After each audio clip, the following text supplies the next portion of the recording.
అభిమానులు ఏదైనా తట్టుకోగలరు కానీ తమ హీరో లుక్ డిస్టర్బ్ అయితే తట్టుకోలేరు. ఒకసారి ఆదిపురుష్ లుక్ విషయంలో, గ్రాఫిక్స్ విషయంలో ఇలాంటి ఇబ్బందే వచ్చింది. ఆచార్య ఫ్లాష్ బ్యాక్ ఎపిసోడ్స్లో చిరు లుక్ మెగా ఫ్యాన్స్ను బాధించింది. ఇప్పుడు అలాంటి సీన్ విజయ్ కొత్త సినిమాకు రిపీట్ అయింది. దాంతో సోషల్ మీడియాలో విజయ్ లుక్ వైరల్ గా మారింది. ఇది తమిళ హీరో విజయ్ కొత్త సినిమాలోని లుక్. గతేడాది లియో లాంటి బ్లాక్ బస్టర్ తర్వాత విజయ్ నటిస్తోన్న సినిమా గోట్ అంటే గ్రేటెస్ట్ ఆఫ్ ఆల్ టైమ్. ఈ సినిమాలో విజయ్ ట్రిపుల్ రోల్ చేస్తున్నాడని సమాచారం.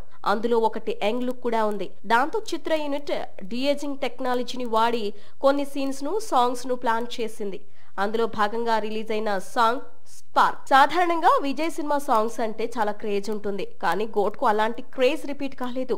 ఎందుకంటే బీట్స్ పెద్దగా ఇంప్రెస్ చేయడం లేదు. ఈ దశలో స్పార్క్ సాంగ్ పై చాలా ఎక్స్పెక్టేషన్స్ కనిపించాయి. కానీ స్పార్క్ సాంగ్ లో విజయ్ లుక్ అస్సలు సెట్ కాకపోవడంతో స్వయంగా హీరో ఫ్యాన్స్ ట్రోల్ చేసే పనిలో పడ్డారు.